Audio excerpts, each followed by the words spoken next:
Ẹ káàárọ̀ fún gbogbo ẹ̀yin ọmọ Yorùbá ní orígun mẹ́rẹ̀ẹ̀rin àgbáńlá ayé. Èmi ọmọ yín ọmọ Dáramọ́lá náà ní Pàyọ́nà Fèṣà. Wọ́n ní bá a wí àákú, bá a wí ọ̀run là ń lọ. Ìdí tí àwa fi ń sọ nìyẹn. Àwọn tó ṣíwájú ti sọ tí a gbọ́. Òun náà làwa náà tún try láti sọ yìí. Ìdí tàdé fi ń ṣe eléyìí ni pé Yorùbá ni mí, Yorùbá ni ìran mi. Ìfẹ́ kí nǹkan ṣe ẹni ọmọ Yorùbá kankan ní gbogbo ibikíbi tí a bá wà, especially àwọn tó wà ní ilé. Now, mo fẹ́ kẹ́ ẹ gbọ́ ọ̀rọ̀ tí ọkùnrin yìí sọ yìí. Ọkùnrin yìí ti sọ ọ̀rọ̀ yìí sìn láti 2001 ló ti sọ̀rọ̀ yìí. Tí gbogbo àwọn mínísítà, sínétọ̀, gbogbo àwọn gọ́ọ̀mẹ̀ntì yín ṣàmánù ní gbogbo àwọn tó wà ní abẹ́ ìṣèjọba Buhari tó kú jọ́sí tí wọ́n mọ̀ ń pa ẹ̀. Tó dẹ̀ jẹ́ pé àwọn tó wà ń bẹ̀ nísìn náà lábẹ́ ìṣèjọba bàbá wa Tinubu náà olódòdẹ tí àwọn náà mọ̀ ń pa ìwọ̀n gbọ́dọ̀ láwọn ò gbọ́. Tí wọ́n ti ń fún wọn ní information intelligence láti ìgbà náà lọ́hùn tí wọ́n ò fi yé sí. Ẹ gbọ́ ọ̀rọ̀ tí bàbá mi yìí sọ. Because some of us also have our own intelligence networks. Okay. Have met with some of the bandits. We have met with some of their high commanders. One or two who have repented. They have sat down with us, not once, not twice. They told us that one of the northern governors is the commander of Boko Haram in Nigeria. Boko Haram and the bandits are one and the same thing. They have a sophisticated network. During this lockdown, their planes were moving up and down as though there was no lockdown. Moving ammunitions, moving logistics, moving money, and distributing them in different parts of the country. They're already in the south, in the rainforest of the south. They're everywhere. They told us that when they finish these rural killings, they will move to phase 2. The phase 2 is they will go into the urban cities, going from house to house, killing prominent people. I can tell you, this is the game plan. By 2022, they want to start a civil war in Nigeria. Don't joke with what I'm saying. I have a PhD from Oxford University. I'm a central banker. We don't talk nonsense. So don't joke with what I'm telling you. I have this from the highest possible authority, higher authorities of some of the commanders of the killers and Boko Haram. You said northern governors, past or present, Dr. Badaya? No, current. No, they said one of them is the commander of Boko Haram in Nigeria. One of them. And they are not looking for money. They have more than enough money. In fact, he told me they just came back from the... Yeah, mo rí pé ti gbọ́ ọ̀rọ̀ tí ẹni yìí sọ. Ẹni yìí ti sọ̀rọ̀ yìí ń sìn láti 2021 ló ti sọ̀rọ̀ yìí. Tó ti fún wa ní information pé àwọn nǹkan báyìí ń ṣẹlẹ̀ tí wọ́n gbé ìgbésẹ̀. Tírú èmi yìí bá ń sọ pé gbogbo ohun tó ń ṣẹlẹ̀ àwọn ìjọba olórí yín mọ̀ ń pa ẹ̀. Ẹ mọ̀ pé ìgbà tó sọ eléyìí ìgbà ayé Boko Haram ni. Now láyé ìsìn kínní ẹ̀ náà ṣì tún ṣẹlẹ̀ nísìn lásìkò Buhari àbí lásìkò olódòdẹ bàbá Tinubu. Tá a bá sọ pé bàbá Tinubu mọ̀ ń pa ẹ̀, àwọn kan sọ pé ìsọkúsọ là ń sọ. Ìdí tá a fi ní bàbá Tinubu mọ̀ ń pa ẹ̀ ni pé olórí tí nǹkan ń ṣẹlẹ̀ láàrin inú yàrá ẹ̀ ẹ̀rì tí wọ́n dẹ̀ sọ pé ibi báyìí ni tí yóò dẹ̀ gbégbésẹ̀ yẹn, that mean pé ó mọ̀ ń pa ẹ̀ nìyẹn. Kò ń ṣe pé ó mọ̀ ń pa ẹ̀ pé bóyá wọ́n jọ ń jíyàn gbé là ń sọ. Tó o bá ti lè find solution sí problem yẹn, ó mọ̀ ń pa ẹ̀ nìyẹn. Ìdí ni ta fi ń sọ̀rọ̀. Ẹ tún wá gbọ́ nǹkan tí ológun ọmọ ìlú yìí, ẹ tún gbọ́ nǹkan tí ẹ̀gbọ́n mi àbí bàbá mi náà ni, ẹ tún gbọ́ nǹkan tó náà sọ. Stupid man of the schedule. Can we make him a bad gynecologist or doctor? You can't argue with me in terms of security. Tinubu man don't sell in Nigeria, and I'm saying you're going to go to me, sister. I'm not afraid. Ìbọn ti bá àwa yìí, I survive. Ẹ jẹ́ ká kó làkó lẹ́kọ̀ọ́. Gbogbo tó ṣẹlẹ̀ kidnapping tó ń ṣe yìí, gbogbo àwọn gọ́fúnà iná lọ́wọ́ ń bẹ̀. Gbogbo àwọn president iná lọ́wọ́ ń bẹ̀. Ẹ gbàgbé ẹ̀ẹ́dẹ̀ tí rí nǹkan wọ́n sì máa tún kó wọn. Wọ́n sì máa tún kó wọn. Ẹ jẹ́ ká sọ tọ̀rọ̀.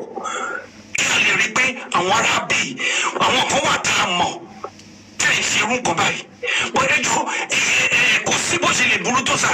Ọmọ Yorùbá a ní òkè bóyá Buhari ló wà ń bẹ̀ o àwọn èèyàn parapọ̀ wọ́n ní ọmọ tiwa nísìnyí kàkà kó sàn lára ọmọ ìyá àjẹ́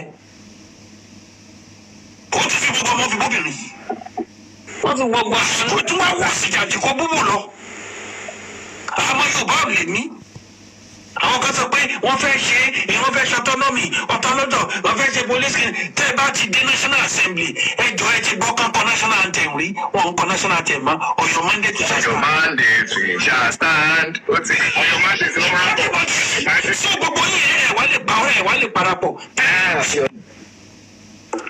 àwọn ẹ̀gbọ́n àwọn ọmọ wa school wọ́n tún jí ọmọ wa gbé children tó wà nù gbó yẹn ẹ wo bá ṣe mú ọmọ ènìyàn bá ṣe dúnbó ẹbí bàtà bá ń dúnbó ẹran in a country they have a president ṣùgbọ́n láàrin ọdún mẹ́ta àbọ̀ èèyàn kan ti ná 160 trillion ẹ ti lọ yá kí lè fi ṣe òwe Liberia òwe Sierra Leone ẹ lọ wọn sójà wa ẹ wá sọ wọn di jẹ́lì lẹ́ni jẹ́lì Nàìjíríà mi wá di yẹpẹrẹ. These people are not strong like a Chastelos rebel in Liberia. We have 5 warring factions. Nigeria, we deal with them one by one. Èyí ti Chastelos lead. Mo fẹ́ dárúkọ wọn kẹ́lẹ́ mọ̀ bí Nigeria mi ṣe strong. Ẹ wá wọ́ndà kí ló ń ṣàwọn Nigeria mi lẹ́ni. Táwọn Major General Tange, táwọn Brigadier General Tanja. Because what he politicize military. President of the Sokoko, a Major General. The man don't care about you. Nigerian military are no longer independent. And what still on the league. He's in the league in Holland. We put him where he belongs. He has one of the most deadly boys. Don't be the MPFL, National Patriotic Front of Liberia. And Mabami fast check. They have the armed forces of Liberia, they have the Lofa Defense Force, they have the ULIMO, United Liberation Movement of Liberia, are making happen. They have LPC, Liberia Peace Council. These are warring factions. We stood with Tuji Olore, with John Shagaya, with David Mark. We dislodge these people. And they,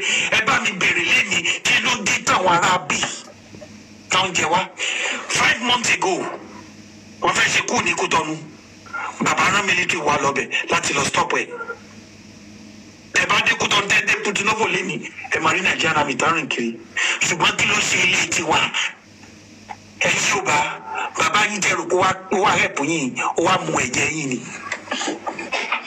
òun ní iṣẹ́ I'm saying ní jẹ́ pé ẹni pé mo bóòdì ojú mi kẹtù pamọ́ ẹ sì rẹ́kọ̀dì mi dáadáa kẹlọ post. I'm not afraid to say anything. When Nigeria ṣe lọ, àwa Yorùbá la máa jìyà jù. A máa jìyà jẹ̀bi ìwé ya because the man has not. Now, ẹ ti gbọ́ gẹ́gẹ́ bí nǹkan tí ẹni yìí náà sọ ń sìn pẹ̀lú nǹkan tí èmi ń sọ tí àwọn míì náà ń sọ ṣe rí pé kò yàtọ̀. Wọ́n ní ọ̀rọ̀ àṣìírè ló máa ń yàtọ̀ ẹ̀rí ẹ máa rí pé ọ̀rọ̀ wa ò yàtọ̀.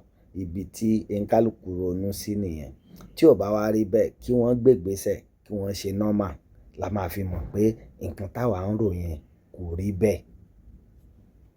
Gẹ́gẹ́ bí ọ̀rọ̀ tí mo sọ ń sìn àwa sọ̀rọ̀ ń sìn àwa ń sọ pé wọ́n mọ̀ ń pa ẹ̀ fún nǹkan tá a rí ni a sọ pé àwọn ni wọ́n ń jíyàn gbé but tí àwọn bá mọ̀ pé àwọn ò mọ̀ ń pa ẹ̀ olórí ni là ń kó gbégbésẹ̀ àbí now àwọn tó bú Tinubu jọ́kìnní àná àbí tí wọ́n bú ìkànnú ọ̀gá ológun wọ́n mọ bí wọ́n ṣe lọ mú wọn tí wọ́n dẹ̀ capture bọ̀bọ̀ yẹn ṣe bí irun dàda báyìí nígbà náà lọ wọ́n capture ẹ̀. Now àwọn ọ̀daràn ya ajínigbé yìí wọ́n ń fi tipá báyàn sùn nínú igbó wọ́n ń géyàn lọ́rùn wọ́n dẹ̀ tún ń ṣe fídíò ẹ̀ ẹ̀rí wọ́n tún sọ pé àwọn ti kó àwọn kan o, àwọn dẹ̀ máa fẹ́ wọn ni, àwọn ò ní rìlíìsì wọn dẹ̀ wà pẹ̀lú wọn ń bẹ̀, ẹ dẹ̀ mọ ibi tí wọ́n wà. Ẹ jọ̀ọ́ ẹ sọ fún mi tí wọn ò bá mọ̀ nípa ẹ̀, kí ló dé tí wọn ò dáná ya everybody àtàwọn tán kó mọ́ gbogbo everybody. Ẹ máa ní mo dájú ń tòótọ́, but nǹkan tó fà á ni pé ṣe rí ilé ayé yìí gan tó ò bá dájú, o ò lè tètè débi tó ń lọ. Ẹ rí, o ò lè tètè débi tó ń lọ. Gbogbo wa náà la gbọ́ nù tán, many people lè mọ̀ gbọ́, but ìtàn kan ṣẹlẹ̀ ní ìlú kan jọ́ kan, ẹ̀yin lè máa gbá rìsáàṣì fúnra yín. Ní ìlú yẹn, gbogbo àwọn ọmọ ìlú náà wá di ẹni tó ń mu oògùn olóró. Ẹ rí, wọ́n ti wá ń corrupt gbogbo àwọn new people tó ṣẹ̀ṣẹ̀ ń bọ̀, tó jẹ́ pé gbogbo wọn ti wá di jọ́ǹkà káàkiri. Ẹ rí, wọ́n ti mu nǹkan tó jẹ́ pé orí wọn ti ayé wọn ò lè nítumọ̀ mọ́, kò sọ́gbọ́n tẹ̀ lè ṣe. Àmọ́ tó wá jẹ́ pé ilẹ̀ Yorùbá ni àbí ilẹ̀ Fúlà Nàìjíríà, àwọn máa fẹ́ sọ pé àdúrà láì mọ̀ pé kò lè yí padà.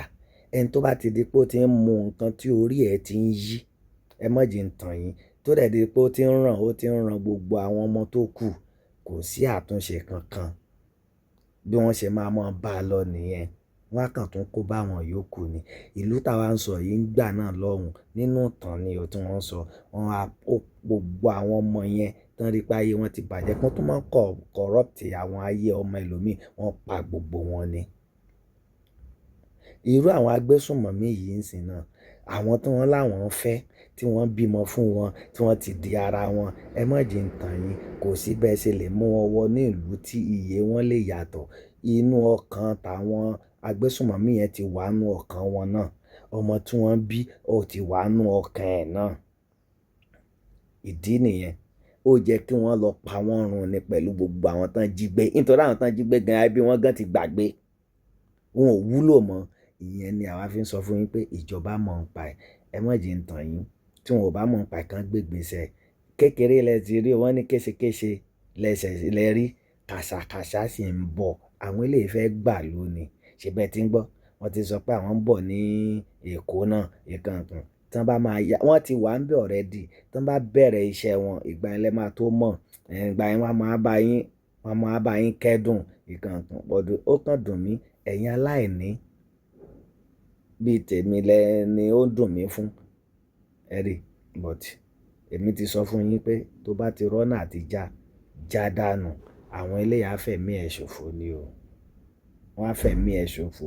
Àwọn bàbá Tinubu yìí, vice president wọn, gbogbo àwọn chairman tó kù, senator, gbogbo wọn ń bẹ̀ ká, wọ́n á fẹ̀mí ẹ̀ ṣòfò ni. Ìwọ náà rí ń sìn, ọmọ tẹni tí wọ́n jí gbé ń sìn, wọ́n ti gbà wọ́n jáde, àwọn ọmọ ti tálíkà sì wà ń bẹ̀.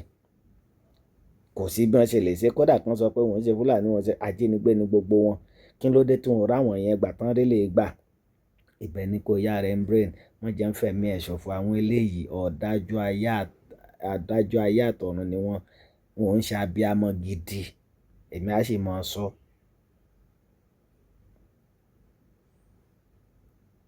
Ẹ bá mi share.